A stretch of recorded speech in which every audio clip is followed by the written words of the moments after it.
At first, it was just a whisper, a broken voice, repeating the same two words over and over, "Help me, help me." But this wasn't a prank, and it wasn't coming from a person. It was coming from my parrot, his eyes glowing red, his feathers falling out, his beak dripping with something dark, something that wasn't supposed to be there. And what started as a terrifying sound soon became a nightmare far beyond anything I could have imagined, because that voice wasn't just a cry for help, it was a warning. And trust me, this story will haunt you forever. This is the story of the parrot that wouldn't stop screaming for help. The night was supposed to be quiet. The soft hum of the refrigerator, the ticking clock, and the distant chirping of crickets outside usually brought a sense of peace to Lucas's tiny suburban home. But tonight, something was off. Lucas sat at his desk, scrolling mindlessly through his phone when an eerie, raspy voice cut through the silence. Help, help. He froze. His heart skipped a beat. The voice was coming from the living room. Did I just hear that right? He whispered to himself. His pulse quickened. Slowly, he stood up, straining his ears. Again, louder this time. Help, help. It wasn't a scream of panic from a person. No. It was distorted, mechanical, like someone poorly imitating human speech. But there was no mistaking it. Someone or something was calling for help. Lucas tiptoed toward the living room, his breath shaky, half expecting to find someone outside the window. But as he turned the corner, he locked eyes with his pet parrot, Nico. Nico stood on his perch, staring directly at him. His feathers looked ruffled, darker than usual. His small curved beak trembled slightly as he let out another chilling phrase. Lucas blinked. What? Nico, what are you doing? Nico was no stranger to talking. He was a gifted mimic, always repeating the phrases Lucas taught. Him-san, want a snack? Who's a pretty boy? Good morning. All delivered in his usual cheerful tone, but this was different. Nico's voice was lower, distorted, almost broken. The usual playful tone was replaced by something hollow, something desperate. Lucas stepped closer, frowning. Nico, where did you learn that? But Nico didn't answer the way he usually did. He didn't tilt his head playfully. Instead, he puffed up, his wings slightly raised and his beady eyes glowed with an unnatural red sheen. Help! Help me! A chill ran down Lucas's spine. His legs locked in place. He scanned the room. Nothing else seemed out of place. No open doors, no broken windows, just him and the bird. But as he stepped even closer, something else caught his eye. A faint, dark stain around the edges of Nico's beak. His mind raced. Was it dirt? Ink? No. It looked darker, thicker. Help, please. Nico rasped again, this time quieter, but with a tone that almost sounded sorrowful. Lucas backed away slowly. Okay, calm down, Nico. You're just messing with me, right? But Nico didn't blink. His wings trembled as if he was preparing to launch himself toward Lucas. And then silence, complete, oppressive. For a moment, all Lucas could hear was his own heartbeat pounding in his ears. Then help! The loudest scream yet, bursting from Nico's tiny throat, sending a jolt of terror straight through Lucas's body. His hand trembled as he instinctively grabbed the nearest thing, a cushion from the couch, holding it like a shield. What the hell is going on? He muttered. But deep down, a gnawing thought began to take hold. Something was seriously wrong with Nico. And this was only the beginning. Lucas stood frozen in the middle of his dimly lit living room, staring at Nico as the parrot continued his broken, eerie chant. Help! Help me! Help! The voice didn't just sound desperate, it sounded wrong. Not like a playful mimic or a parrot learning a new phrase. No, this was raw, distorted, almost corrupted. Lucas shook his head, trying to push the creeping dread out of his mind. Okay, calm down, birds. Repeat things, that's normal. Maybe he heard it from the TV. Yeah, or from someone passing by. But the logical part of his brain was already rejecting that excuse.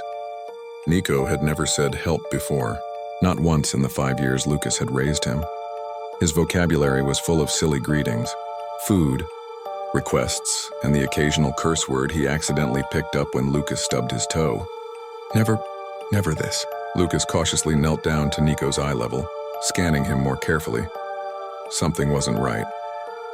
His feathers, usually a vibrant green, looked dull, almost wilted. His eyes, Lucas had always loved Nico's expressive eyes. They sparkled with curiosity, mischief, and sometimes attitude. But now, they were different. Faintly glowing, tinted with a sinister shade of red that seemed to pulse softly in the shadows. "Nico, buddy," Lucas whispered. "What's going on with you?" Nico tilted his head slowly like a mechanical puppet out of sync.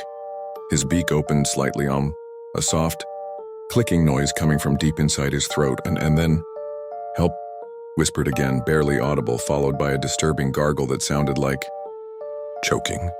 Lucas's stomach twisted. He instinctively reached for the cage door to check on him, but stopped. His hand hovered there, shaking. For the first time ever, he felt afraid of his own pet. "What am I even doing?" he mumbled, forcing a nervous laugh. I'm scared of a parrot. That's ridiculous." "But was it?" He looked closer, and that's when he noticed it. At the bottom of Nico's perch, drops, tiny dark stains. He leaned in. It wasn't food. It wasn't water. It was blood. Fresh, wet, sticky. Lucas's heart thudded louder. He glanced down at his own hands to make sure it wasn't his. Nope. No cuts, no injuries, then where? His mind raced. Did Nico hurt himself? Did he injure his foot, his beak? But as he checked Nico's small body, there were no visible wounds. Nothing broken. Nothing that explained the blood, except the faint traces of something dark crusted around Nico's beak. Lucas stumbled backward, knocking over a chair. "Help! Help!" Nico croaked again, his head jerking awkwardly from side to side. His wings fluttered once, and not in excitement, but like a glitch, like a machine trying to reboot. "Okay, nope, this isn't normal, not at all," Lucas muttered, his breathing ragged. He quickly grabbed his phone, fingers trembling as he opened a browser. Sick parrot symptoms, parrot aggression, parrot strange behavior. None of the results matched what he was seeing. No article talked about glowing eyes, no forum post mentioned blood on a parrot's beak combined with "please for help." Then a headline caught his eye. Buried deep within an obscure forum, "Xanamax detected in small mammals and owners beware." He tapped it. The page loaded slowly. Old, glitchy, filled with warnings about some experimental virus. A virus that supposedly started with rodents, then spread to birds, pets, anything alive. Lucas's stomach sank. A loud metallic clang snapped him back. Nico had launched himself at the cage door, flapping, wildly smashing against the bars. His claws scraped against the metal and his voice cracked as he shrieked. "Help, help, help!" Lucas dropped the phone. His hands went ice cold. This wasn't a game, this wasn't a joke. Nico wasn't just sick. Something unnatural was happening, and Lucas was right in the middle of it. A loud metallic clang snapped him back. Nico had launched himself at the cage door, flapping, wildly smashing against the bars. His claws scraped against the metal and his voice cracked as he shrieked. "Help, help, help!" Lucas dropped the phone. His hands went ice cold. This wasn't a game, this wasn't a joke. Nico wasn't just sick.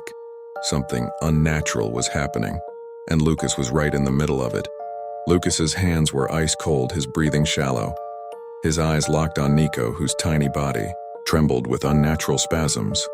Wings half spread, claws scraping endlessly at the metal bars of his cage. Each time the sharp edge of his talon hit the steel, it sent a painful metallic screech across the room. "Help! Help!" Nico's voice grew weaker, yet more terrifying. It wasn't just mimicry anymore. There was a hollow, broken sadness inside those words, as if the bird was desperately trying to communicate something, or someone else was communicating through him. Lucas felt something inside him shift. His fear grew heavier, thicker. Not just fear for himself, but fear for Nico. But then his attention caught something else, something far worse. A thick, dark liquid slowly dripped from the corner of Nico's beak. Lucas took a shaky step closer, heart pounding like a drumline in his chest. At first glance, it looked like dried fruit stains. Maybe berries Nico had snacked on earlier, but the smell, oh God, the smell told him otherwise. A rancid, metallic odor filled the air. The kind of smell you'd expect from roadkill left under the sun for days. a nauseating combination of iron, rot, and decay. "Nico, what? What's on your beak?" Lucas asked, barely able to whisper. Nico didn't respond. His head twitched once, then twice, then suddenly, and with no warning, he launched his entire body against the cage door. A loud clang echoed through the room. Lucas stumbled back in pure reflex, nearly tripping over the coffee table. Nico's eyes. They were no longer the curious, mischievous black beads Lucas had always known. Now, they glowed. A faint, sickly crimson light pulsed from within them. Not a reflection. Not a trick of the light. It was coming from inside. The little parrot staggered back to his perch, breathing heavily, his wings drooping slightly. His claws gripped the wood so tight that splinters started cracking under the pressure. And then, like a broken record, the voice came again, softer, more hollow. "Help, help, help." Lucas's mouth went dry. 1,000 questions flooded his mind. Is he dying? Is this some sort of seizure? Did he get poisoned? But deep down, instinct told him it was worse than that. Much worse. He grabbed a flashlight, flicked it on, and pointed it toward Nico for a closer inspection. That's when he noticed the third horror of the night. The skin around Nico's claws was peeling. Not like a regular molt, not natural. His scaly feet looked cracked, split open in certain places, revealing a strange dark flesh beneath, almost rotting. Tiny patches of feathers on his chest had fallen off, exposing raw skin underneath. Lucas recoiled. His vision blurred as a wave of nausea hit him. What is happening to you, buddy?" His eyes darted to the search results still open on his phone, the mysterious headline glaring back at him. "Xanamax virus, a confirmed cases in wildlife." The article detailed strange outbreaks, starting in small rodents, then spreading to birds. Aggressive behavior, physical decay, loss of normal neurological function, and the most terrifying symptom, echo speech syndrome. Infected animals often repeat the final words they heard before their cognitive collapse. A chill prickled Lucas's skin. Is that why Nico keeps saying help? Who did he hear that from? Suddenly a thought snapped into his mind like a lightning bolt. His neighbor, Mr. Gerald. Mr. Gerald, the old man who lived alone next door. The same neighbor who hadn't been seen in days. The same neighbor whose house Nico's cage directly faced day after day, window to window. Lucas swallowed hard. Nope, it can't be, right?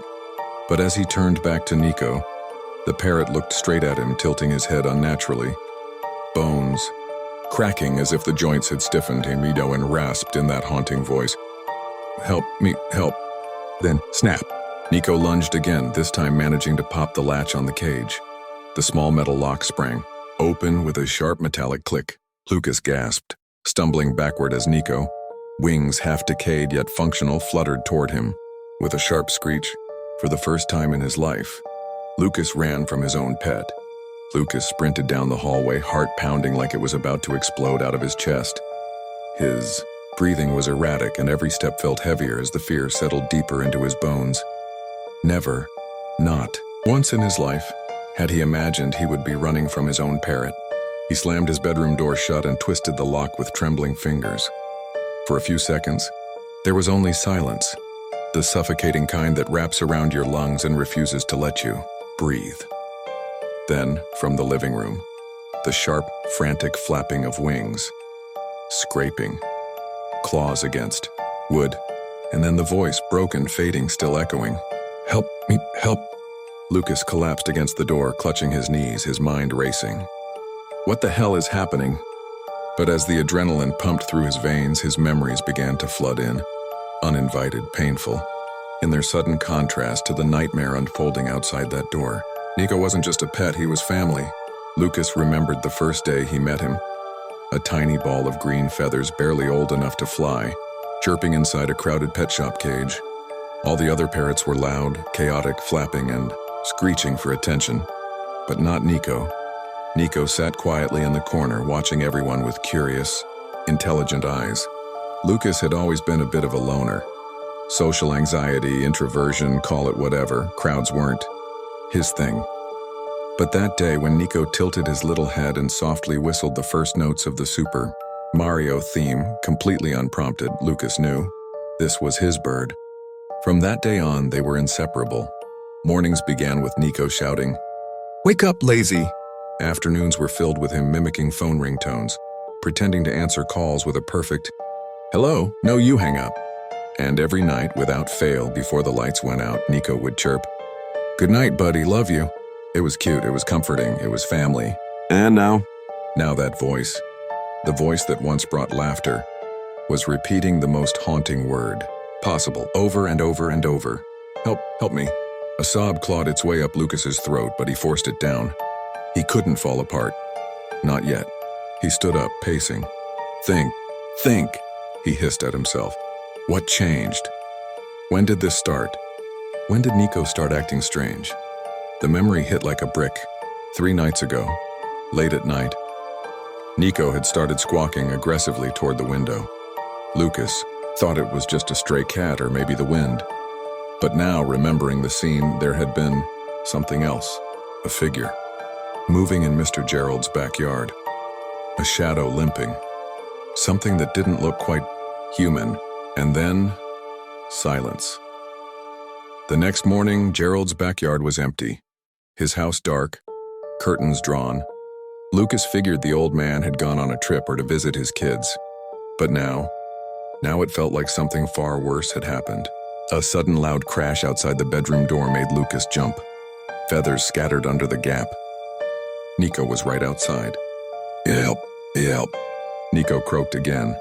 But this time, something changed. The voice cracked, glitched, mid-sentence, almost as if a second voice was buried beneath. A low, guttural growl tangled beneath the high-pitched parrot voice. Lucas backed away from the door. No, his mind spun. Another crash, another desperate scratch at the wood. Do I open the door? Do I try to help him, but is it even him anymore? A horrific thought struck him. What if it's not Nico asking for help? What if it's someone else? Trapped inside him? His eyes darted toward his desk.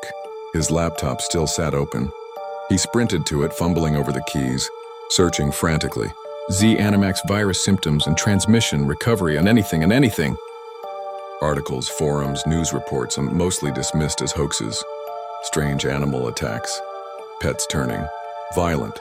Isolated incidents. Denials from government agencies. Fake. Mass hysteria. Viral internet. Myths. But the descriptions matched exactly what he was seeing. Feather loss, skin decay, vocal mimicry distortion, aggression toward owners. A blinking message on a dark forum caught his attention. If your pet starts repeating the word help, get out. Lucas felt his blood freeze. Another bang on the door. Help, help, help. Nico shrieked louder than ever. Tears welled in Lucas's eyes. He whispered to no one but himself. I'm so sorry, buddy. What happened to you? The pounding on the door grew louder. Lucas stared at the wooden frame, half expecting it to crack, splinter, or burst open at any moment. The sharp scrapes of talons dragging down the paint sent an electric jolt straight down his spine. Help, help. Nico's broken voice echoed again, but now there was something else beneath it. A rhythmic, clicking sound, almost mechanical, mixed with wet, sticky gargles. Lucas backed further into his room, hands trembling uncontrollably. His eyes darted around, searching for something, anything to protect himself. A lamp, a chair. His baseball bat was still in the garage, and the idea of running past that door was laughable right now. His mind raced, but a single truth kept hammering at the back of his skull. Nico isn't Nico anymore. But then a horrifying thought crept in. What if he was still in there? Somewhere. Buried under whatever this virus was doing to him. Lucas squeezed his eyes shut, pressing his palms against his forehead, trying to breathe through the growing panic. His thoughts spun wildly. Between the memories of Nico's cheerful voice, their playful banter, and now this nightmare. When did everything change? It wasn't gradual, no, the signs were sudden but subtle enough to ignore. At first, 3 days ago, Nico stopped eating his favorite treats, the dried mango slices he used to fight. Lucas 4. Then came the twitching. Small at first, just a little head tilt, a flutter of wings. Lucas thought Nico was just cold or annoyed. Then yesterday, Nico had sat in his cage for hours, staring directly into the corner of the room. Not moving, not blinking, just watching something invisible. Lucas had even chuckled nervously, joking aloud. "What are you looking at, buddy, ghosts?" But the answer was silence. No silly reply, no playful whistle, nothing. Just the sound of Nico breathing, raspy, strained. And tonight, it had escalated to this. Something that felt less like an illness and more like a possession. The frantic flapping outside the door suddenly stopped. Silence. Too quiet. Lucas crept toward the door, ear pressed against the wood, holding his breath. On the other side, nothing, not even the sound of claws. Did he leave? Suddenly, bang! A loud crash from the kitchen, pots hitting the floor, glass shattering. Lucas jumped back, adrenaline surging. He spun around, grabbed his desk chair and wedged it against the door handle, just in case, then sprinted to his window. Outside, darkness.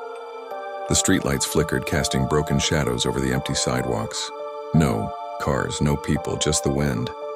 But something moved in the neighbor's yard. Lucas squinted. Shapes, shadows shifting. Low, sluggish movements like someone dragging a broken limb. Then something reflective caught his eye. In Mr. Gerald's window. A dark smear.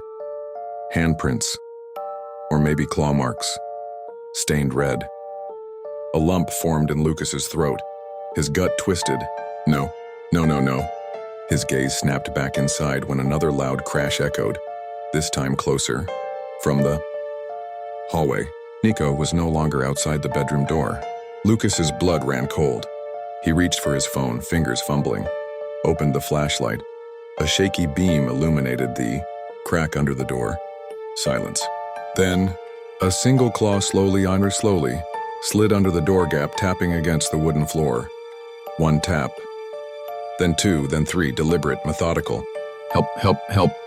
But this time it was louder, clearer, closer. Lucas stumbled backward, crashing into his dresser. He grabbed the first thing he could, an old metal trophy from middle school soccer, gripping it like a weapon.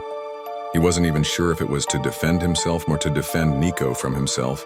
Then, something that shattered him deeper than any fear ever could happen. Nico's voice cracked, soft, almost like his old self. Love you. Followed by the harshest, most guttural screech yet. A sound no bird, no animal, no living thing should be capable of making. Lucas collapsed to his knees, hands over his ears, whispering through clenched teeth. Please, just stop, please. Tears streamed down his face. The scratching grew more violent, faster, desperate. And with each passing second, Lucas realized something terrifying. This wasn't just about Nico anymore. Something far bigger, far darker was unfolding. And it was only getting started. Lucas gripped the cold metal trophy so tightly his knuckles turned white. His mind was a storm of terror and confusion, a whirlwind of memories of the friend he once knew, and the creature clawing outside his door now. The scratching stopped. Silence. Lucas held his breath, his heart pounding so loudly he could hear the blood rushing through his ears. He crouched, peeking at the gap under the door. No shadow, no claws, nothing. Where did he go?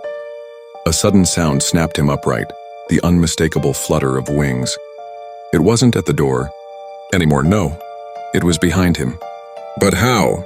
Lucas spun around just as a flurry of green feathers, darker now, almost blackened at the edges, shot from the top shelf of his closet.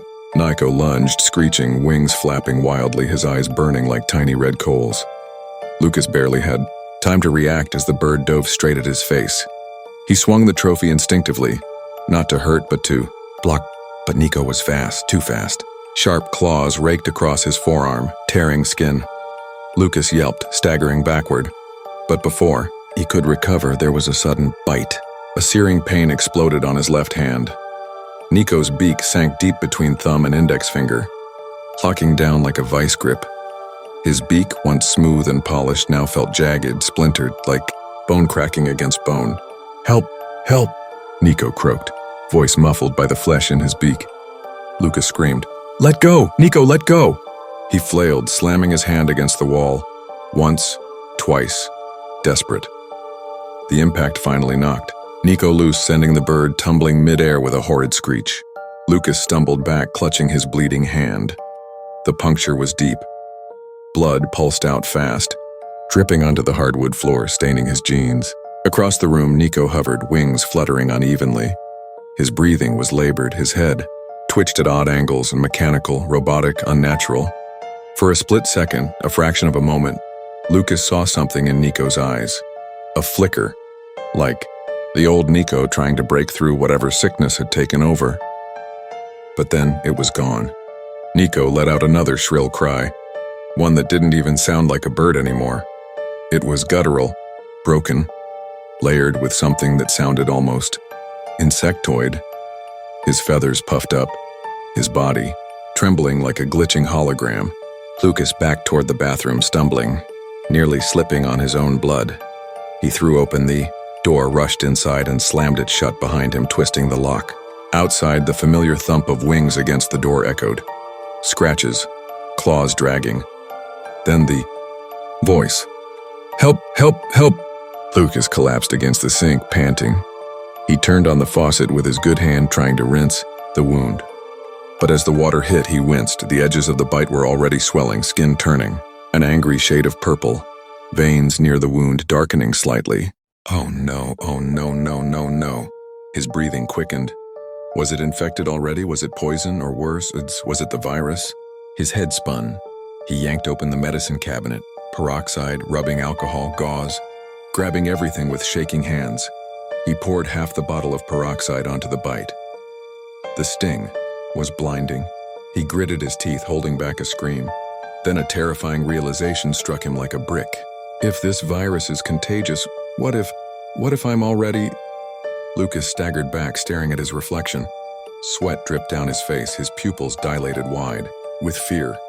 His hands trembled. Was that normal, or was it starting? His heart thundered. Suddenly, bang, a massive hit against the bathroom door. Nico was relentless. Lucas jumped. His eyes darted toward the small bathroom window. It was barely big enough for someone to squeeze through, but maybe, just maybe. "Help! Help me!" Nico shrieked again, louder, like a broken recording stuck on repeat. Only this time? The voice warped mid-sentence, garbling into an almost human-like moan beneath the parrot's mimicry. That's not just mimicry anymore, Lucas realized with horror. Something else was coming through him. His pulse raced as he climbed onto the toilet, forcing the window open. The frame was tight, stiff from years of paint and rust. He shoved with his shoulder, desperate. Crack, the frame gave. Fresh air rushed in. Another bang on the door. The wood splintered, claws punched through the cracks. No more time. Lucas threw himself through the tiny opening, scraping his arms, feeling the cold night air hit his face. Behind him, the last thing he heard before his feet hit the ground outside was Nico's distorted voice one more time. "Help me, help." But this time, there was something new in the tone. It sounded like a warning. Lucas hit the ground with a painful thud, scraping his knees against the rough gravel beneath the bathroom window. His arms burned from squeezing through the narrow frame, but adrenaline dulled. The pain. His lungs fought for air as he scrambled to his feet, darting his gaze around the backyard. The neighborhood was eerily silent. No cars, no voices, just the soft hum of distant power lines and the occasional gust of wind rustling through the trees. But beneath that, something else. A faint sound, a groaning. Far away, but unmistakable. His left hand throbbed. The bite was worse now. The skin was swollen, angry red streaks spreading outward from the wound like poison seeping under the flesh. Lucas gritted his teeth and wrapped it with a torn piece of his shirt, tying it as tightly as possible. "I don't have much time," he muttered to himself, glancing back toward his house. From inside, a loud crash. The unmistakable sound of a door being ripped from its hinges echoed into the night. "Help! Help! Help!" Nico's voice, but it wasn't coming from one spot, it was moving, shifting through the house like he was searching, hunting.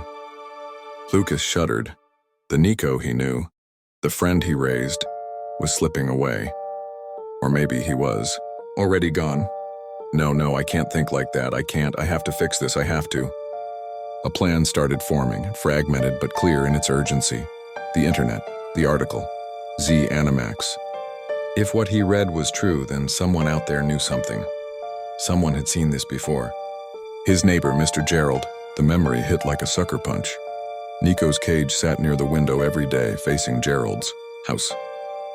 If Nico started repeating help, maybe it wasn't random. Maybe he heard it from Gerald. Lucas swallowed hard, staring at the old man's house next door. It looked wrong. Quiet. Too quiet. Curtains drawn. No porch light. A strange darkness seemed to seep from the windows like the house itself was sick. His hands trembled as he crossed the fence, landing on Gerald's yard with a soft crunch of dead leaves. The air here smelled off, damp, metallic. Please be okay, Mr. Gerald, he whispered, even though some deep, primal part of his brain already knew the answer. The back door stood slightly ajar, swaying with the wind. No sounds inside.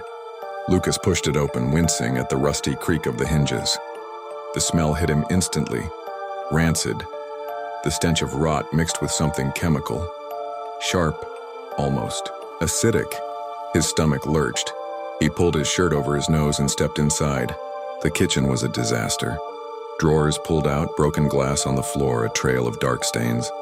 Dried sticky leading toward the hallway. Oh God. Carefully, Lucas followed it. Each step louder than it should have been. The wood floors creaked, underfoot like they were protesting his presence. He reached the living room and froze. On the wall, deep claw marks. Not from a bird, not from anything small. They gouged straight into the drywall, deep enough to expose wood underneath. Then his eyes drifted to the floor. A broken phone, its screen cracked but still flickering faint light. Lucas knelt down, pressing the power button. A recording was still running. He tapped play. Static, then a voice, panicked, desperate, hoarse. Help. Help me, anyone. Please. It's in the house. It's in the house. Lucas's blood ran ice cold. A loud thud in the recording, then more static, scratching, something heavy being dragged. Then, a scream, not just of pain, but of sheer absolute terror. Then silence. Lucas swallowed hard, looking around the room. Noticing now the stains on the floor led toward the basement door, slightly ajar. A soft thudding noise echoed from below. Something breathing. His instincts screamed, "Get out, get out!" But another part of him, the part that still believed in saving Nico, whispered, if Gerald was researching something, the answer might be down there. Lucas inched toward the basement door, each step harder than the last. Then the noise behind him. Scraping, flapping, a voice. Help me. But it wasn't coming from the basement. It was coming in from the hallway. Lucas turned his head, and there, perched on the broken banister, eyes glowing like molten coals, was Nico.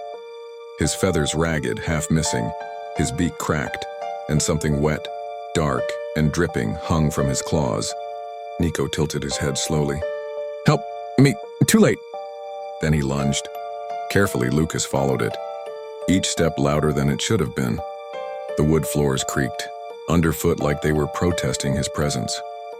He reached the living room and froze. On the wall, deep claw marks. Not from a bird, not from anything small.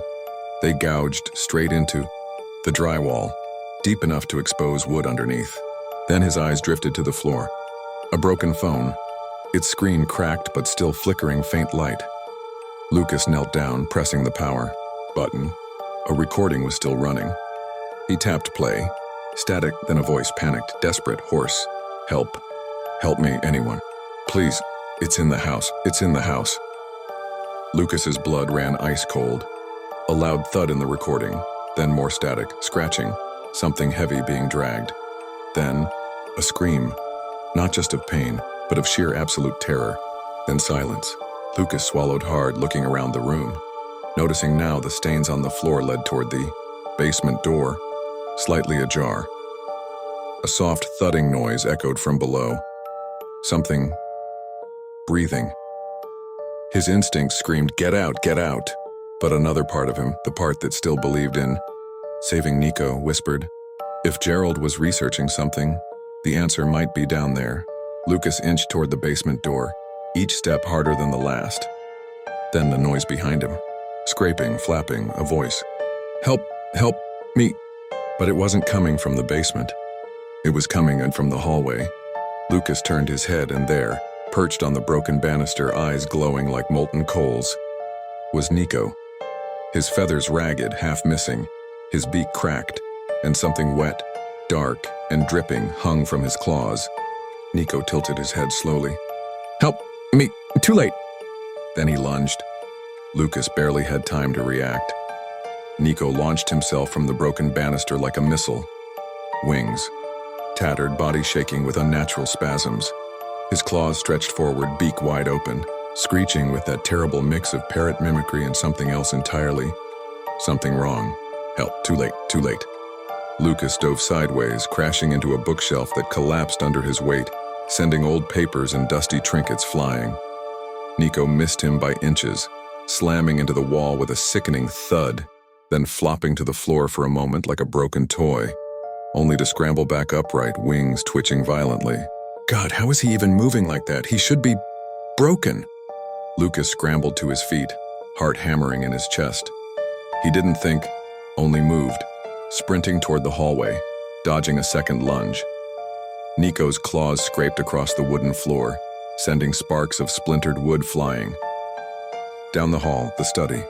The door was open. Lucas bolted inside, slammed the door, and locked it. His chest heaved. He braced a chair under the handle.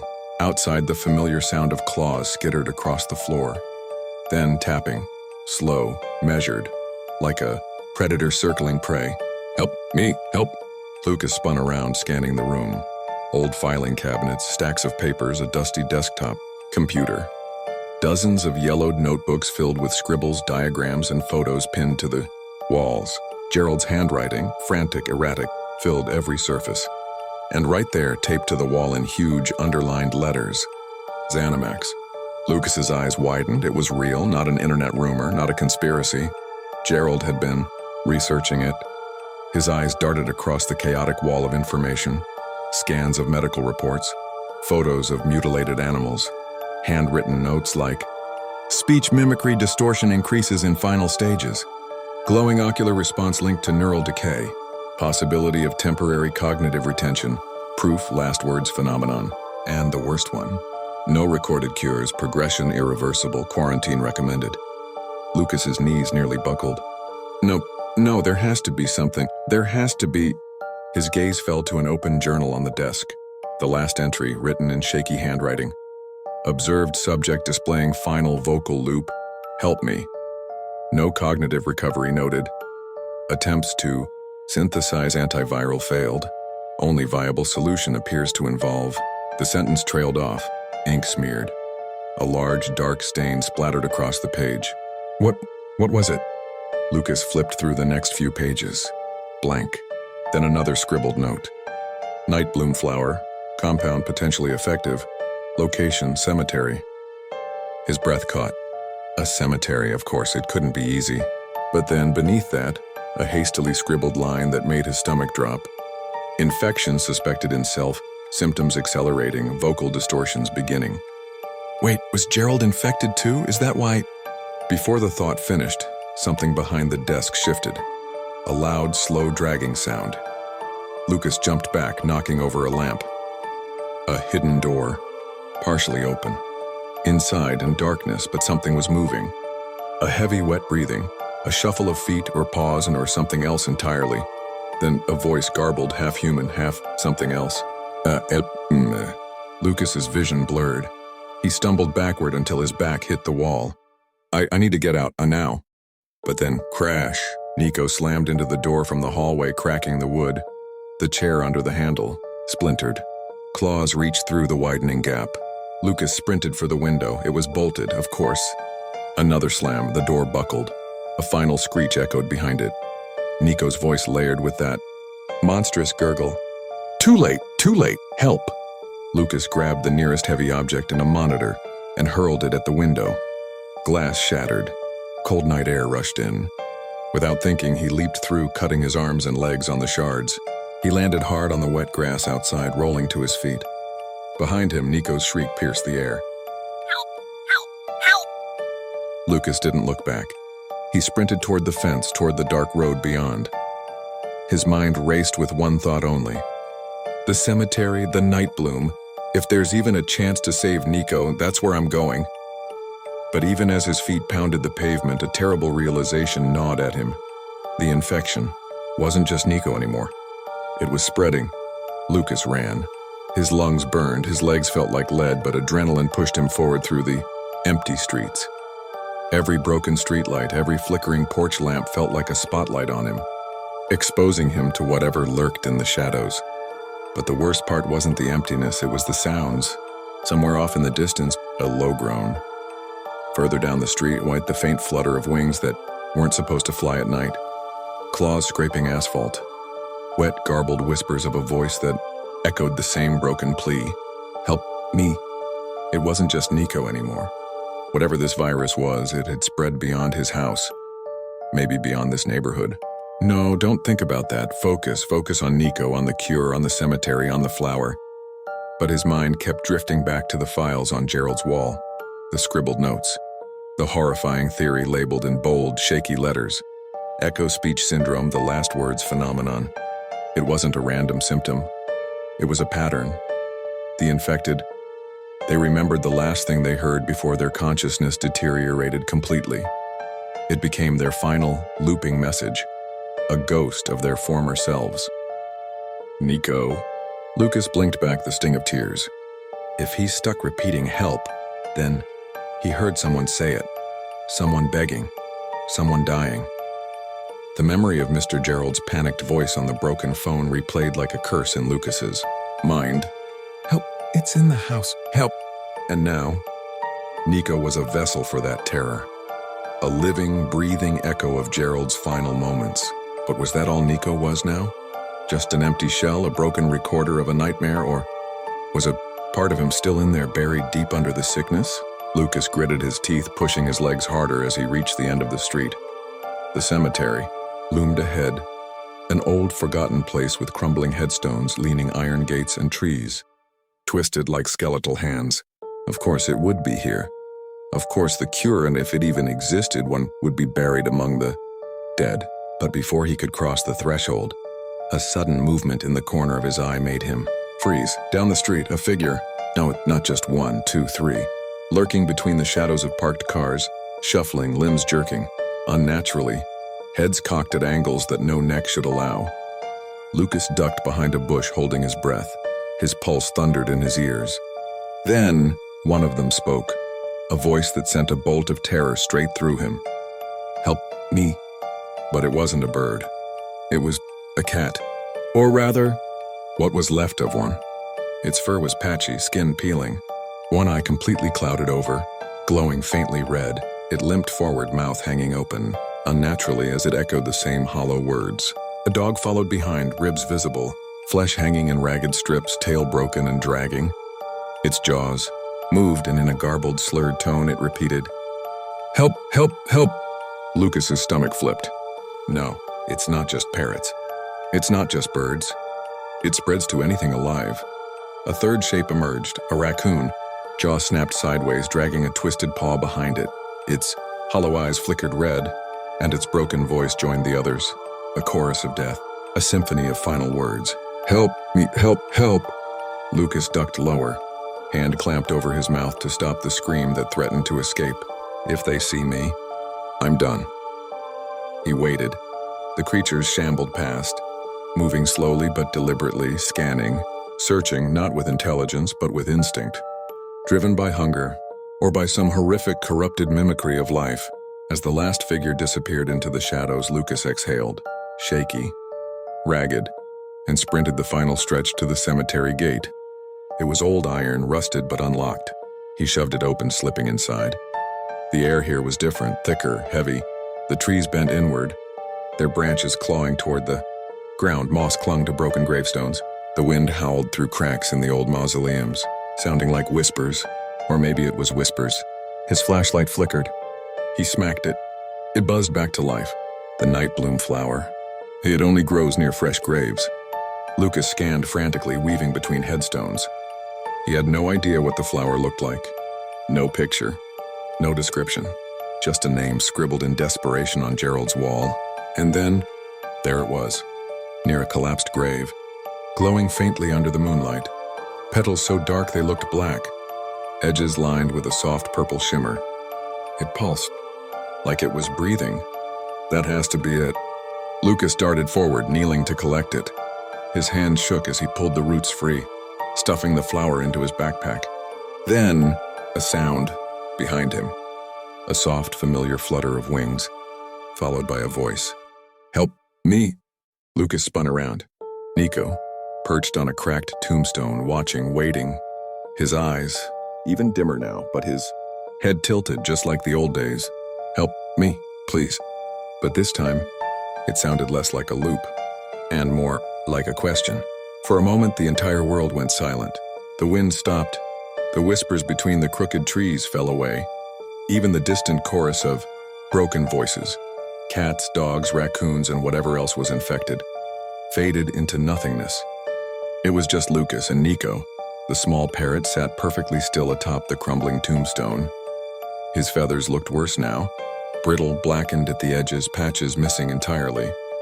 His wings drooped, trembling slightly like they were too weak to lift anymore. His beak was cracked, splintered at the edges, but it wasn't his body that broke Lucas's heart. It was his eyes. There was something behind them, something real.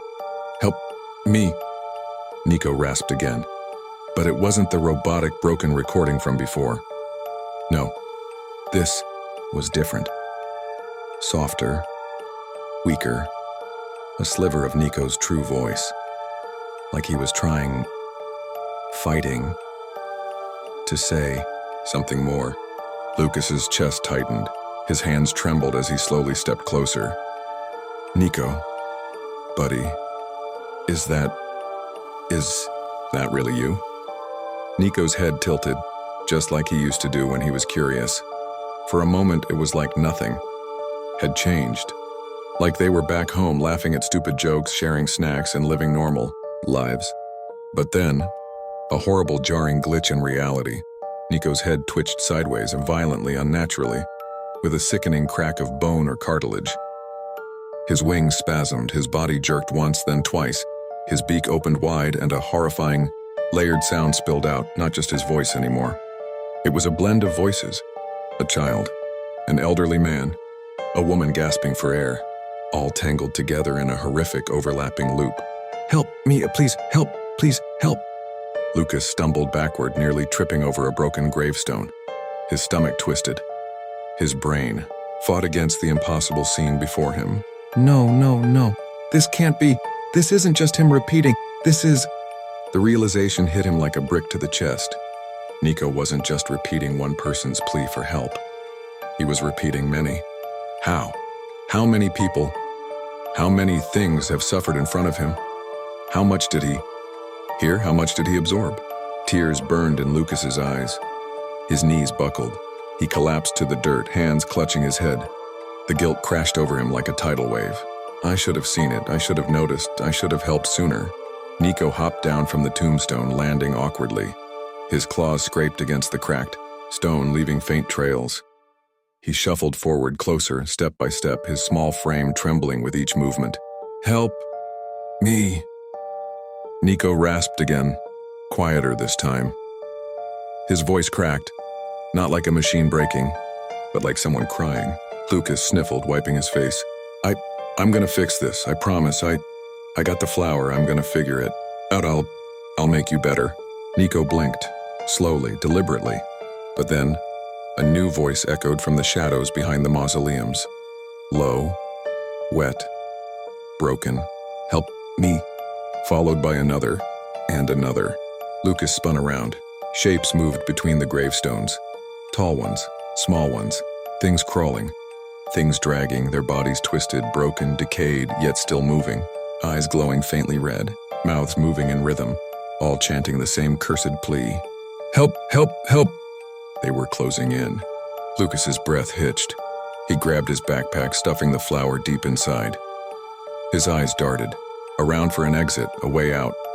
But the gate, it was already blocked. 4 figures stood there now, hunched, waiting. Think. Nico shuffled closer, pressing his cracked beak gently against Lucas's leg. For a heartbeat, the old Nico flickered through. Lucas knelt down, scooping the broken little parrot into his arms. "I've got you, buddy, I've got you." But there was no time for goodbyes. No time for anything but action.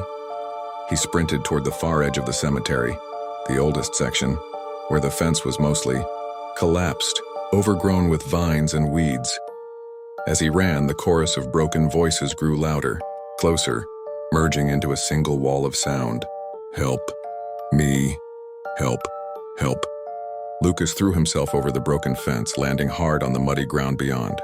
His legs screamed in protest. His arms clutched Nico tight to his chest. Behind him, the infected crowded against the fence, pushing, clawing, moaning. But they didn't cross. Something about the boundary stopped them. Or maybe they were waiting. Lucas didn't care. He kept running, deeper into the woods, toward the only chance he had left. And as he ran, Nico whispered, barely audible but clear, "Help me, please, Lucas." The sound of his name in Nico's broken voice shattered what little was left of his composure. But it also lit a fire inside him. "No, I'm not losing you, not tonight." Lucas sprinted deeper into the woods, Nico cradled tightly against his chest. Every tree trunk looked like a twisted silhouette. Every gust of wind sounded like a whisper of something that shouldn't exist. His lungs burned, his legs screamed, but there was no stopping. Not now. Not when whatever was left of Nico was still alive. Branches clawed at his arms and face, mud sucked at his shoes, slowing him down, but the further he got from the cemetery, the quieter the broken chorus of "Help" by Meow became. Until, finally, a bit faded into the background. But the terror didn't fade, it just shifted. The infection was worse than he thought, much worse. How far has it spread, he wondered, glancing down at Nico. The little parrot trembled, feathers falling out with every step Lucas took. His breathing was shallow, labored. His eyes, once filled with fire and mischief, flickered like a dying light bulb. Red, then dull, then red again.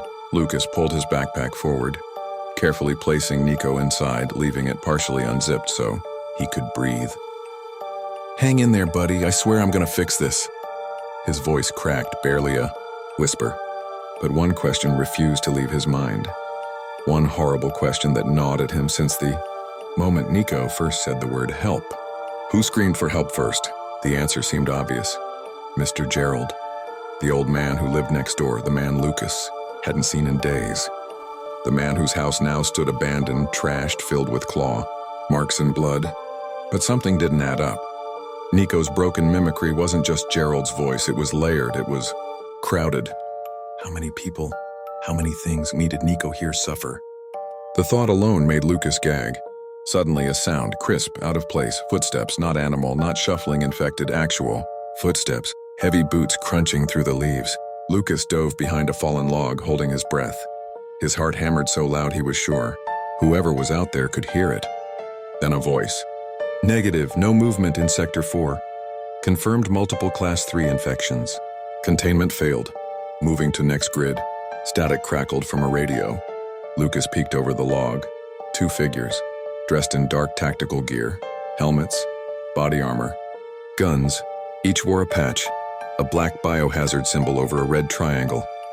They were here because of the infection. But they weren't looking to save anyone. Their weapons weren't tranquilizers, they were assault rifles, flamethrowers strapped to their backs. Oh my God, they're here to burn it all down. Lucas ducked back down, clutching the backpack tighter. Nico stirred, letting out a weak, garbled whisper. "Help me. Shh. Please, buddy, stay quiet, please." Lucas silently begged, holding the zipper, just tight enough to muffle the sound without suffocating him. The soldiers scanned the area, sweeping flashlights through the trees. One of them muttered, "Another nest found near the cemetery perimeter. Dogs, raccoons, birds, and all showing late-stage symptoms, no survivors." "Roger that," the other responded. "Moving to clear Sector 5, anything that moves gets incinerated." Lucas's blood turned to ice. They aren't here to help. They're here to erase everything. As the soldiers moved past, deeper into the woods, Lucas waited, holding his breath until the sound of footsteps and static faded into the distance. Only then did he dare move, crawling out from behind the log. Nico let out a tiny, weak chirp. Lucas opened the backpack a little wider, stroking the fragile feathers on his head. "Shh, I got you, buddy. I won't let them touch you, I promise." Then a horrifying realization hit him. If the government, or whoever these people were, knew about the infection, then Mr. Gerald might have been one of the first cases. What if Gerald wasn't just a victim? What if he was the source? Lucas's breath caught in his throat. Memories flooded back. Late nights seeing Gerald hunched over strange equipment, deliveries of weird chemical containers arriving at odd hours, strange blue lights flickering from his basement window. He was working on something he shouldn't have. Lucas's fists clenched. Did Gerald cause this? Did he create the virus, or was he trying to stop it before it spread? And failed? One way or another, the answers were back at Gerald's house. Lucas stood, adjusting the backpack. Nico let out one more fragile whisper. Help! Lucas nodded. I hear you, buddy, and I'm not stopping until I figure this out. His eyes turned back toward the dark silhouette of Gerald's home in the distance. Barely visible. Beyond the tree line. It was time to find out the truth. The wind bit cold against Lucas's skin as he stepped out of the woods and into Gerald's backyard. The house stood like a decaying corpse, hollow, broken, stripped of life. Windows boarded up, the paint on the siding peeled and flaked. A shattered porch light dangled by a wire swinging back and forth in the wind, creaking like a warning bell. Lucas adjusted the backpack on his shoulders, feeling Nico tremble against his chest. Parrot's breathing was shallow but steady, a small comfort in the middle of an unraveling nightmare. His boots crunched over dead leaves and cracked twigs as he cautiously approached the back door. It hung partially open, just like before, swaying in the breeze. The foul stench spilling out was even worse now, but a suffocating blend of rot, mildew, and something chemical, acidic, synthetic. Lucas covered his mouth with his sleeve and stepped inside. The kitchen greeted him with chaos. Cabinet doors hung off their hinges. Broken dishes littered the floor. Knives scattered across the counter like someone had desperately armed themselves, or tried to. The refrigerator door was wide open, its contents spoiled, leaking dark fluids onto the tile. But the worst part wasn't the mess, it was the silence. No sound of insects, no hum of appliances, just the oppressive emptiness of a house that had witnessed something horrific. Lucas moved forward, flashlight scanning every corner. The trail of dark stains from his last visit was still there, smeared footprints and drag marks leading toward the hallway. But now he noticed something he'd missed before. Scratch marks. Not just random scratches, symbols, carved into the walls over and over, circles intersected by triangles, patterns like crude, biohazard symbols. Desperate handwriting scrawled beneath them. Containment breached. Too late. It's learning. Lucas's hands trembled as he stepped deeper into the house. Each room he passed looked worse than the last. Furniture overturned, glass shattered, stains on the walls that made his stomach churn. Then he reached the door to the basement, half open. A dim blue light pulsed from within, casting eerie shadows up the staircase. That's where it started, I know it is. His fingers hovered over the doorframe. Then a sound and faint, wet, rhythmic from below. Breathing. Or was it growling? Lucas gritted his teeth and descended the stairs one slow step at a time. Each creak of the old wood felt like a gunshot in the suffocating silence. At the bottom, the basement opened into what could only be described as a lab. Tables lined with glass containers, tubes, jars filled with unidentifiable fluids, some with floating chunks of something. Papers littered the floor, mixed with broken beakers, wires, and stacks of old books. Strange. Machinery, most of it destroyed or burned, sat against the walls. A chalkboard stood cracked in half, but Lucas could still read the words scribbled on it. Animax, transmission vector, auditory, neural corruption via mimicry. Wait, via sound? His mouth went dry. The virus spread through hearing it, through mimicry? Before the thought could fully process, Lucas spotted something on the far side of the room. A figure, slumped against the wall. Mr. Gerald, or what was left of him. His skin was gray, stretched taut over bone. His eyes hollow, sunken. His hands clutched his own throat as if trying to strangle something out of himself. His mouth hung open in a frozen scream, and the dried trails of blood down his chin told the story of how it ended. But the worst part, the part that nearly made Lucas collapse, was the tape recorder next to Gerald's corpse, still running, still looping. Help, help, help. The same words, over and over. The exact same cadence as Nico's voice, as the infected, animals, as the entire nightmare. Lucas stumbled back, bile rising in his throat. This is where Nico heard it. This is the first help. But something else sat beside Gerald. A metal case, locked, labeled in bold red lettering. Antiviral prototype, incomplete, volatile. His fingers shook as he tried the latch. Locked. But a key hung around Gerald's neck, still on a chain buried in dried blood. Lucas grimaced, reaching out with trembling hands. He didn't have time for dignity, not now. Not when Nico's breathing was getting shallower. He yanked the key free, shoved it into the lock, and twisted. The case popped open with a hiss of compressed air. Inside, a vial, bright blue, glowing faintly. Next to it, a crumpled sheet of instructions, half burned but still legible. Combined with biological catalyst, night bloom extract, and immediate administration required. Upon symptom onset, Lucas's heart surged. He had the flower, he had the vial. I can do this, I can fix this. But a noise, a wet shuffle, echoed from upstairs. Then another. Multiple. Getting closer. Lucas stuffed everything into his bag, grabbed Nico tighter and whispered, "Not here. Not now. Come on. We're getting out of here." As he turned toward the stairs, a shadow stretched long across the basement floor, and a voice, broken, distorted, familiar, spilled down from above. "Help me!" Followed by another and another. They were coming. Lucas's pulse pounded in his ears. His breath came in ragged gasps as the shadows at the top of the basement stairs grew darker, thicker, heavier. "Help me!" The voice was close, too close, followed by a second, then a third. The rotten chorus of mimicry, echoing through the broken house, crawling down the staircase like smoke, suffocating, inescapable. Lucas clutched Nico tighter against his chest, feeling the parrot's tiny, fragile body tremble. Nico's breathing was shallow now, more wheeze than breath, feathers falling like ash with every step. Lucas took backward. "I can't fight them, not like this." His eyes scanned the cluttered basement desperately. "I have to find another way out." But the basement was a tomb, cinder block walls, no windows, one staircase, now blocked. A thud, a scraping drag of claws down wood. A head appeared at the top of the stairs. No, not a head. What used to be a head? A dog, or the twisted remains of one. Its skull half exposed, jaw slack, fur sloughing off in strips.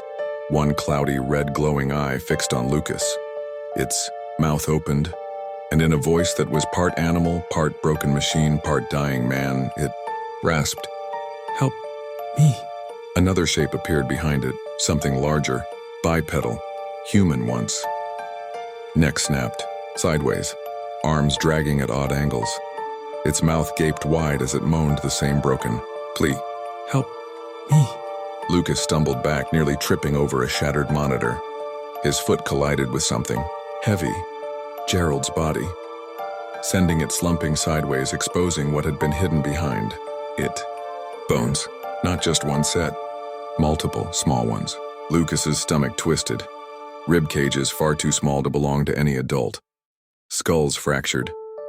Scratch, marks on the concrete wall behind them, deep grooves as if fingernails had clawed, desperately, hopelessly, against the cold stone. And there, in smeared, desperate letters scratched into the cement over and over, the word, "Help!" Dear God, how long was this happening? How many? Tears welled in his eyes, blurring his vision. His grip tightened around Nico. "No, not you. I won't let this happen to you." A loud bang snapped his focus back. The infected at the top of the stairs had begun hurling, themselves at the doorframe, the brittle wood splintering under the weight. The sound of cracking bone, the sickening pop of joints twisting in the wrong directions filled the air. "Help, help, help!" The chant became a rhythm, a death march. Lucas spun around, flashlight beams slicing through the darkness. There, a ventilation shaft, small, narrow, rusted. Barely big enough for a child, and maybe smaller, but it was the only way. Out. No time to hesitate. He shoved his backpack through first, then Nico and the parrot, letting out the weakest, most pitiful chirp he'd ever made, before crawling in himself. His shoulders scraped metal. Rust sliced his arms. Dust filled his mouth. Behind him, the door shattered. Wood exploded. The sound of limbs crashing down the stairs echoed like a stampede. Hands, claws, scraping against the concrete floor. "Help! Me!" Louder, closer. Lucas dragged himself forward inch by inch, ignoring the pain. The panic squeezing his chest like a vice. His backpack snagged. He kicked it forward. Nico gave a soft, strained wheeze. "Not now, not now. Hang on, buddy."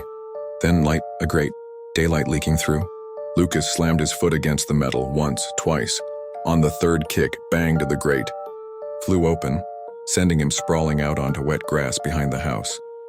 He scrambled to his feet, dragging Nico and the bag out just as the first hand reached into the shaft behind him.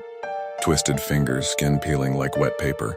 Lucas stomped the grate shut and shoved a broken fence post through the handles, jamming it in place. Inside, the chorus screamed louder. "Help! Help! Help!" He staggered back, breathless, shaking. His arms trembled as he scooped Nico out of the backpack, checking, breathing. Weak, but still there. "I'm not losing you, not after everything." But his eyes drifted back to the metal case in his hand. The glowing blue vial, the night bloom, flower crushed safely in the pouch. The formula, the cure, maybe? His hands shook, not just from adrenaline, but from doubt. What if it doesn't work? What if it makes it worse? What if I'm already infected? His gaze darted to the bite on his hand, the angry red lines now spidering up his forearm, blackening at the edges. No. One thing at a time, save Nico, figure the rest out later. He stumbled forward, gripping the formula tight. His fingers dug into the label on the case. There, hastily scribbled in the corner, almost missed. "Do not inject after stage 3 exposure. Subject destabilizes. Aggressive mutation likely." Lucas's breath caught. His hand and was already shaking, his vision blurred at the edges. Am I stage 3? Am I too late for both of us? A noise behind him, that wet, bone-popping shuffle, forced him back into motion. No more time to wonder. It was now or never. Lucas sprinted away from the broken house, clutching the metal case in one hand and the backpack with Nico in the other. His breath came in sharp, ragged gasps. Every step felt heavier. Every pulse of pain from the infected bite shot lightning through his arm. Don't stop, just keep moving." But the question haunted him with every frantic heartbeat. Am I already too far gone? His vision blurred. Whether from exhaustion, panic, or the creeping spread of the infection, he didn't know. But what he did know was clear. If he stopped now, it was over. For him. For Nico. For everything. The chorus of voices still echoed faintly from the house behind him. "Help me! Help! Help!" A broken record of pain and death, looping endlessly like a curse etched into the air itself. Lucas crashed through overgrown bushes and stumbled into a clearing, nearly tripping over a fallen log. He collapsed to his knees, gasping, and finally let the backpack fall open. Nico was barely conscious now. His tiny chest rose and fell in shallow, shaky breaths. His eyes, once fiery, curious, alive, flickered dimly, glowing red, then fading, then red again.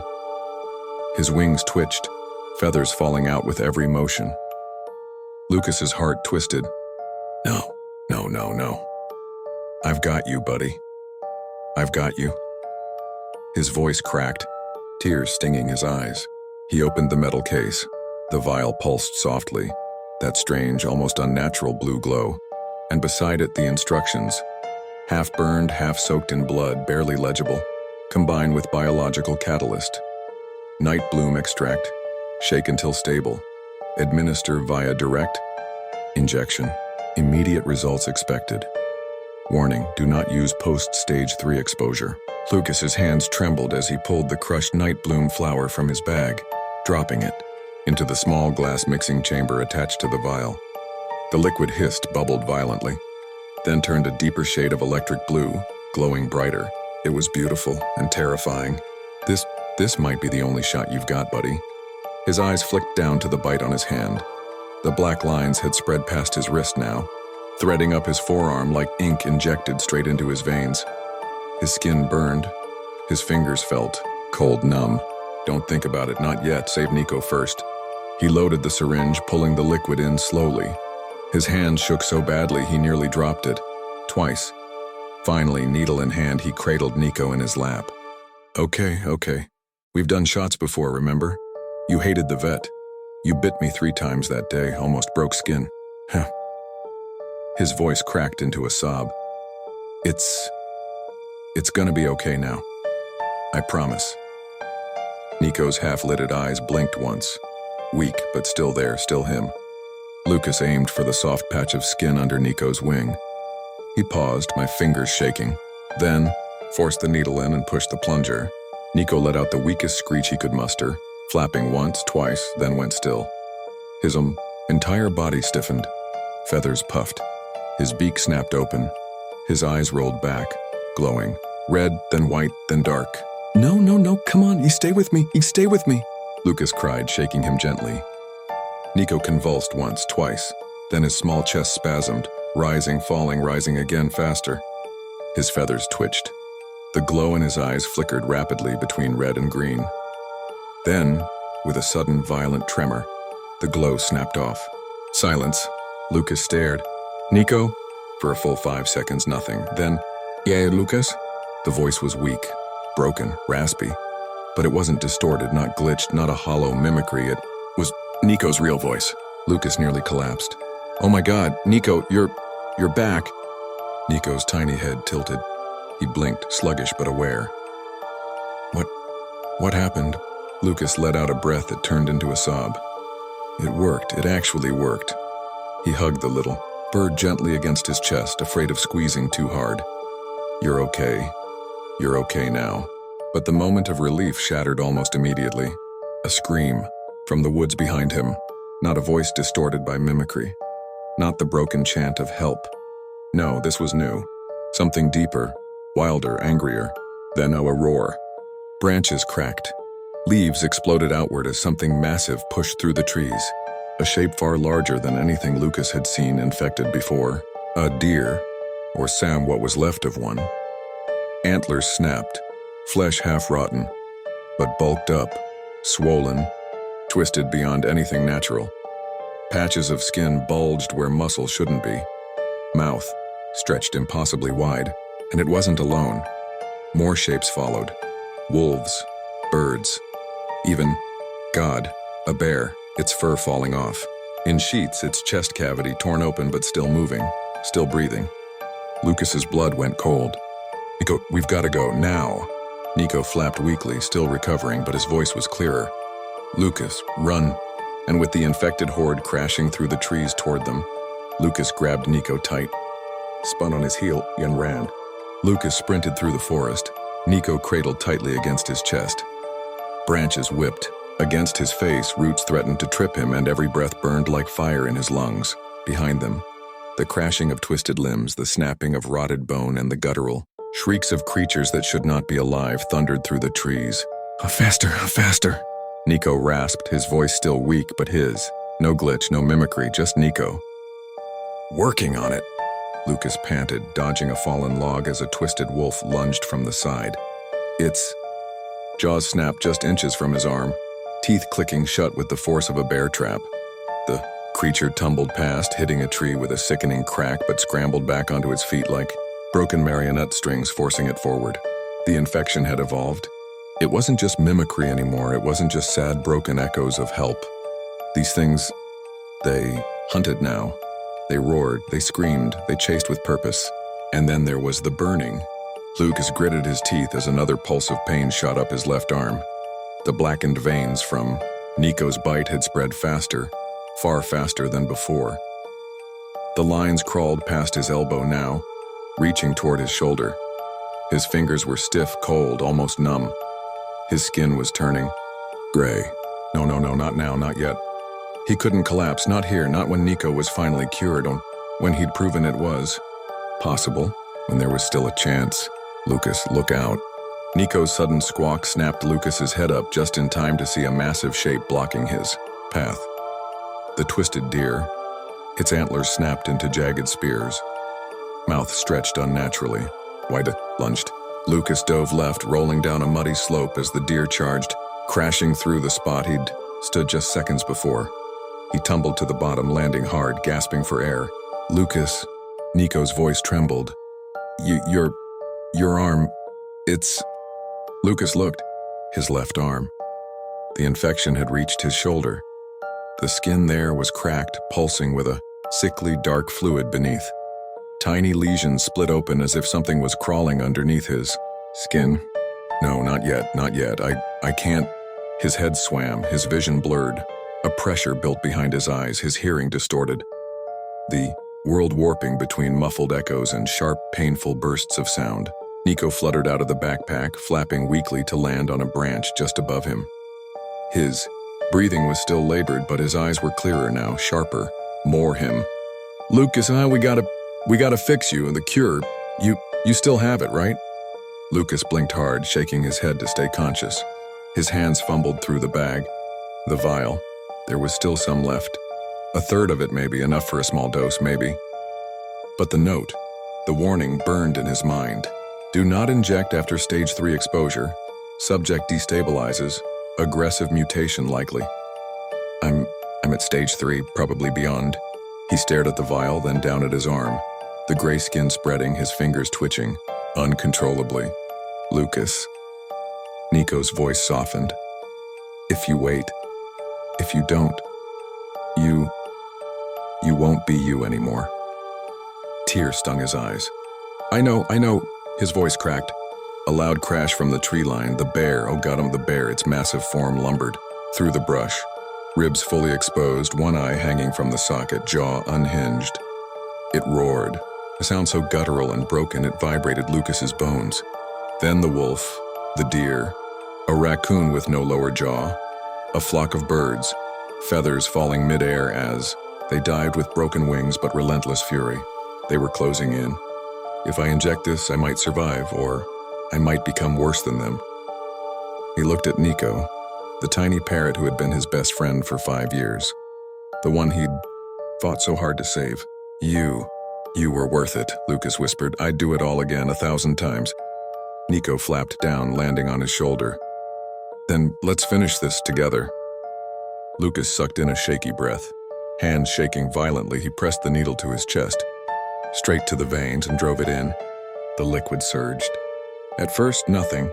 Then, fire. His vision exploded white. His blood felt like it was boiling. His heart hammered so violently he thought it might explode. His infected arm seized, twitching uncontrollably, then snapped. Backward, the infection pulling, resisting the cure. He screamed, not just from pain, but from something deeper. Something primal, like his very DNA was being rewritten mid-air. His body convulsed, his back arched. The gray skin blistered, then cracked open. His hand, the infected one, snapped backwards, fingers distorting, stretching unnaturally. No. Stop. And then everything went dark. Lucas floated somewhere between consciousness and oblivion. His mind flickered, flashes of memory, fragments of sound. Nico's voice.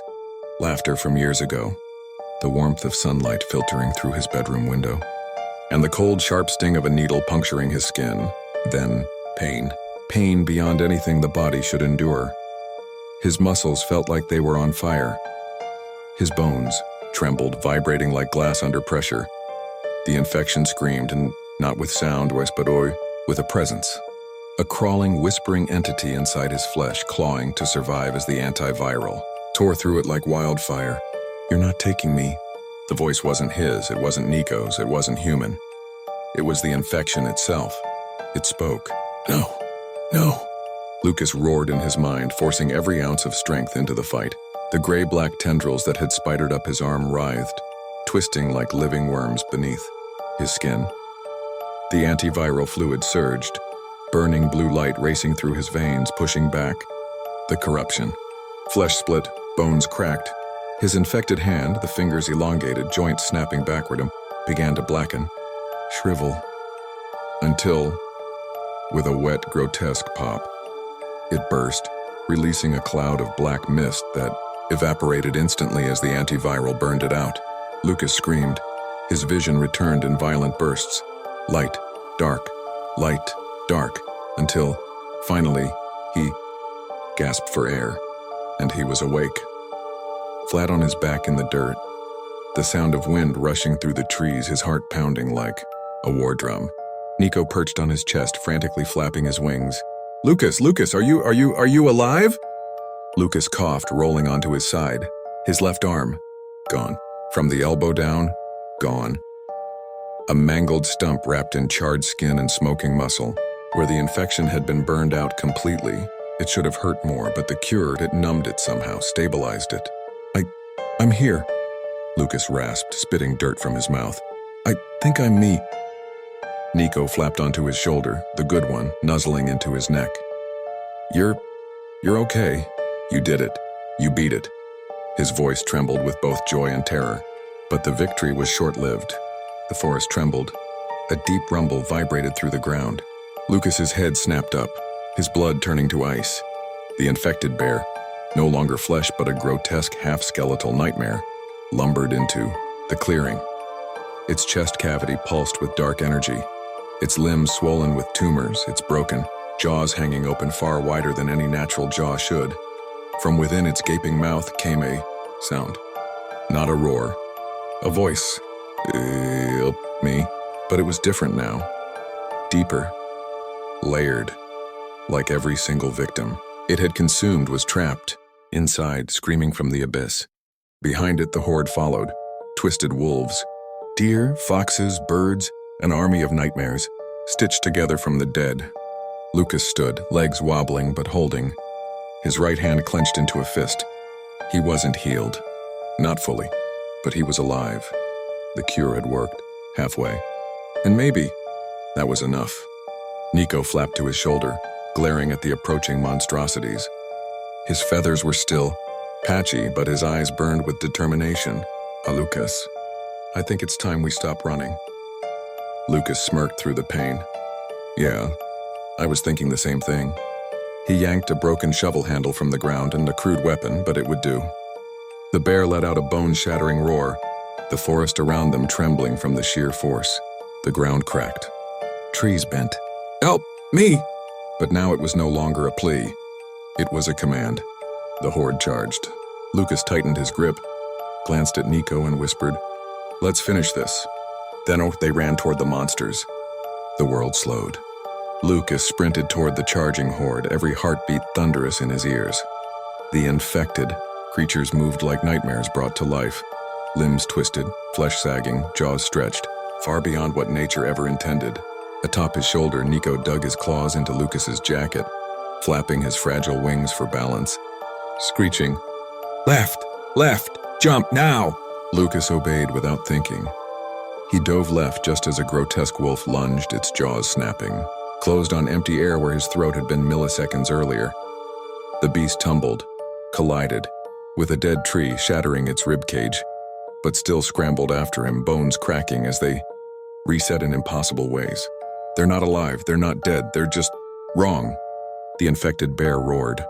Its ribcage split open, revealing not organs but a pulsating mass of dark, tar-like tendrils. Faces bubbled beneath the sludge, human, animal, all mouthing the same word in silent agony. "Help! Me!" Nico shouted. "Lucas, the flower, remember what Gerald wrote? It's more than just a catalyst." "What?" Lucas shouted back, ducking under a leaping raccoon that missed by inches. "What are you talking about?" "The night bloom, it doesn't just help the cure, it hurts them, it's toxic to the infection." "Itself." Lucas's eyes widened. He fumbled with the backpack mid-sprint, yanking out the cloth-wrapped night bloom. Even now, in the chaos, the flower pulsed, petals shimmering with unnatural, soft purple light as if breathing. The creatures recoiled slightly. Their steps faltered.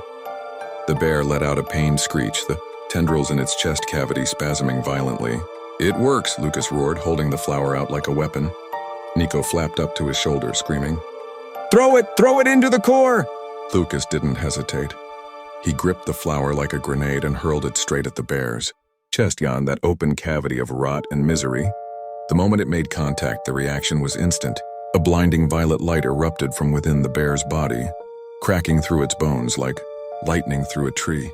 The tar-like sludge ignited, boiling, bubbling, evaporating into smoke. The bear howled, a sound that wasn't just pain, but 1,000 voices screaming at once. The sound vibrated through Lucas's ribs, making his bones feel like glass. All around, the horde staggered, Wolves collapsed, their limbs stiffening. Birds fell from the sky, mid-screech. The deer let out a broken bellow before folding inward on itself, collapsing like wet paper. The infection burned. The violet light grew, impulsing and expanding outward in a shockwave. Trees trembled. The air itself seemed to warp, bending reality around the explosion of energy. Lucas threw himself behind a fallen log, shielding Nico with his body as the blast wave rushed past. A wall of heat and light mixed with the stench of burning rot. Then silence. Total, absolute. Lucas coughed, dust and ash settling around him. Slowly, he pushed himself upright, scanning the clearing. Nothing moved. The bear, gone. Not even bones remained, just a black, glass-like scorch mark where it had stood. The horde disintegrated. Ash. Bone fragments. Pieces of fur floating in the air like black snow. Lucas collapsed backward, gasping for air. His whole body trembled, muscles spasming, his missing arm sending phantom pain through his shoulder. Nico fluttered down onto his chest, equally exhausted but alive. Did we do it? Lucas laughed in a broken, tired laugh. I think so. For a moment, all that remained was the sound of the wind moving through the trees. But then, a whisper. Faint. So soft it was barely there. Help! Lucas stiffened. Nico's feathers puffed out. No. It's gone, right? But the whisper came again, from beneath them. The ground trembled. A faint hum buzzed through the soil. Nico hopped frantically. Lucas, the infection, it was inside the earth. Lucas's eyes widened. It wasn't just in animals, his voice trembled. It's everywhere. The cracked ground beneath the scorched clearing began to split wider. A foul-smelling mist hissed from the gaps, and something massive shifted far below.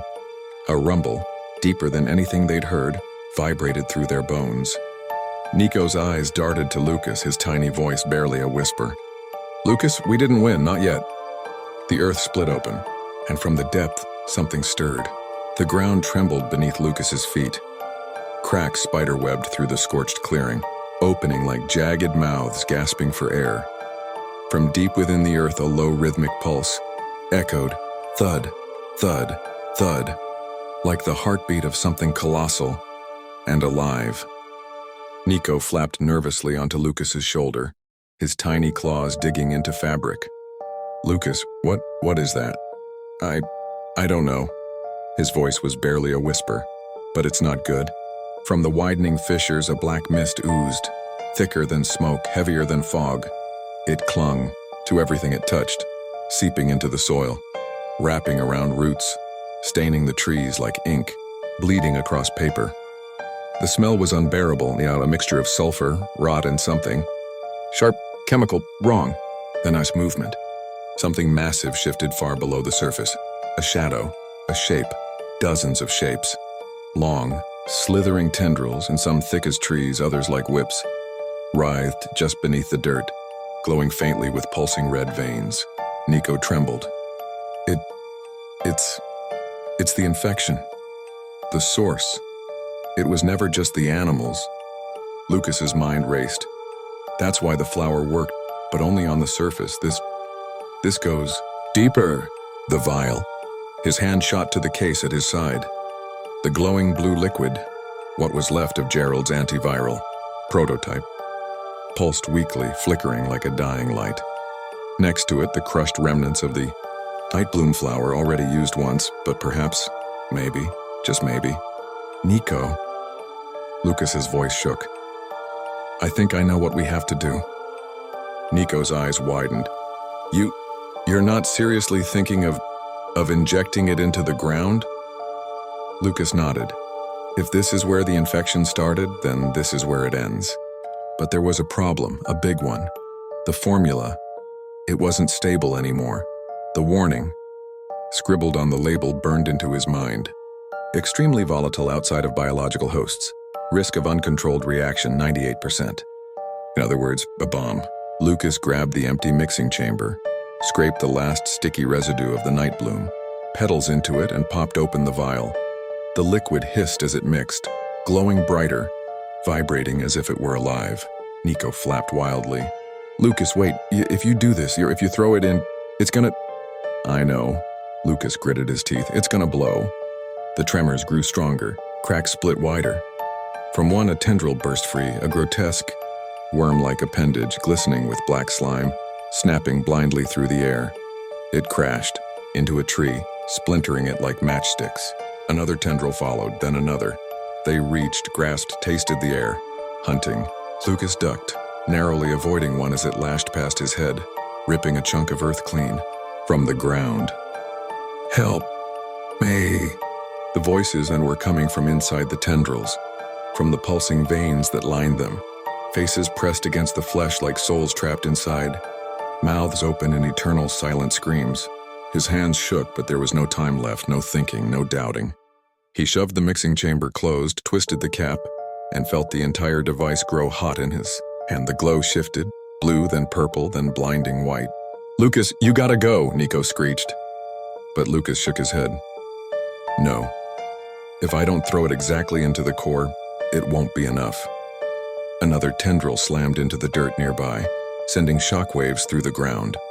A massive fissure split open, revealing it. The core, a pulsating, disgusting heart-like mass buried deep underground. Tendrils fed into it from all directions. It throbbed with each beat, pushing the black infection further into the earth, further into the world. The faces inside it writhed. Human, animal, all whispering the same word in a broken, layered harmony. "Help me!" Lucas stood at the edge, staring into the abyss, his breath ragged, his grip tightening on the glowing device that was now burning his skin. "This is for Nico," his voice cracked. "For Gerald, for everyone you took." He pulled his arm back, tendrils whipping toward him, and with everything he had left, he threw it. The device tumbled through the air, glowing brighter, brighter, until it vanished into the center of the core. For one agonizing second, silence. Then a sound. Not an explosion, not a bang, but something worse. A scream. The combined scream of every voice the infection had ever stolen. A sound so loud it shattered the air itself. Trees cracked. The ground buckled. The sky trembled. A white light erupted from the fissure, swallowing everything. Lucas grabbed Nico, shielding him with his body as the shockwave hit. A wave of burning heat, deafening sound, and gravity-warping force. The world flipped. Then, nothing. Just nothing. Silence. For the first time in what felt like an eternity, there was silence. Lucas lay face down in the dirt, his body aching as though every bone had been shattered and rebuilt from glass. His ears rang with a high-pitched hum, drowning out everything else. His chest barely moved, struggling to pull in shallow, painful breaths. Slowly, painfully, he forced his eyes open. Ash drifted from the sky like snow, a pale gray dust that coated everything, the trees, the broken earth, even his own skin. Where there had once been writhing tendrils, monstrous forms, and the pulsing horror of the infection's core, there was now only a massive crater. No black ooze, no glowing veins, no tendrils, nothing. Just silence. "Nico!" Panic surged through Lucas as he sat up too quickly, nearly blacking out from the head rush. "Nico! Nico!" His voice was raw, shredded from the screaming, the smoke, the terror. A weak chirp answered. Lucas turned white, and there he was. Nico lay just a few feet away, his tiny body half buried in the ash, wings twitching. His feathers were singed, but his eyes were clear. Green, bright, alive. "Nico!" Lucas scrambled forward, scooping him into his hands. Nico coughed, shook himself, and blinked rapidly. "Lucas, is it over?" Lucas looked around. The entire clearing, no, the entire forest was deathly still. The oppressive energy, the throbbing infection, the chorus of broken voices, all gone. "Yeah."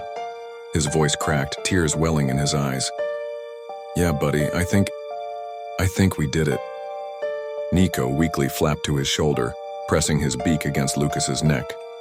You saved me." Lucas laughed through a sob. "No, we saved each other." His gaze drifted down to his arm, or rather what was left of it.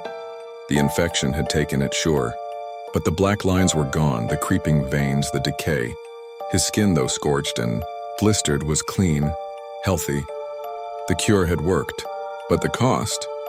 He scanned the crater again. Nothing moved. No monsters, no tendrils, no hint that the infection had ever been here, just ash and silence. For a moment, a terrifying thought crept into his mind. What if it's just hiding? What if it comes back? But no, this wasn't like before. The air felt different now, lighter, cleaner, but just as relief began to settle over him, a distant noise, a click, a whir, then voices. Not broken mimicry, not the hollow pleas of help, no. Radio chatter. Sector 7 confirmed. Core detonation detected. Containment event successful. Copy. Begin cleanup sweep. Eliminate any biological remnants. No survivors authorized. Lucas's blood ran cold. Nico stiffened. Lucas, that doesn't sound good. No, it wasn't. He crawled to the edge of the crater, peeking through a shattered tree trunk. Black SUVs, military-grade trucks, men in biohazard suits, tactical gear, flamethrowers, guns. They were moving in. A sweep, a purge. They weren't here to rescue anyone. Lucas's fists clenched. His missing arm throbbed with phantom pain. He knew what came next. Witnesses weren't part of the plan. He scooped Nico back into the backpack, zipped it just enough for him to breathe but not be seen. Stay quiet no matter what, Nico chirped softly, voice trembling. Okay. Lucas stood, body shaking but determination burning in his chest. We survived the infection. We'll survive this too. A voice crackled over a loudspeaker. This area is under quarantine. Remain where you are. Failure to comply will result in lethal force. Lucas backed toward the tree line. His eyes scanned for an escape route, a path, anything. His gaze drifted one last time over the crater, over the place where hell itself had once opened, and whispered, "You took everything, but you didn't take us." Then he ran, because the nightmare wasn't over. Not yet. Lucas ran. Every muscle in his body screamed. His lungs burned. His legs felt like they were seconds from collapsing beneath him. But the fear was stronger. The adrenaline was stronger. Because the men behind him were not here to help. The sharp crack of gunfire shattered the silence. Bullets ripped through the trees, splintering, trunks spraying shards of bark into the air. A voice echoed through a megaphone. "Stop running! Final warning!" Not a chance. Lucas gritted his teeth, diving behind a fallen log just as another round tore. Through where his head had been seconds earlier, Nico trembled inside the half-zipped backpack, his tiny voice barely audible. "Lucas, they're not gonna stop." "I know," Lucas rasped, peeking through a gap in the wood. Black-suited figures advanced. Through the woods in formation. Rifles raised, sweeping side to side, methodical, ruthless. "If they catch us, it's over." His eyes darted toward the old drainage tunnel. Half collapsed, overgrown, but maybe big enough to squeeze through. A risk, but better than waiting to be executed. Gunfire rattled again. The sharp metallic ping of a bullet ricocheted off a rock just inches from his foot. "Move!" Lucas roared to himself more than to Nico. He bolted, sprinting low, weaving between trees, gunshots trailing behind him like angry wasps. Nico squawked, clinging tightly to the bag's fabric. Left, go left there!" Lucas dove, sliding down the muddy slope straight toward the tunnel entrance. He hit the dirt, hard shoulder first, scraping against jagged stones, but he didn't stop. He scrambled forward, shoving himself head first into the narrow pipe. Darkness swallowed him.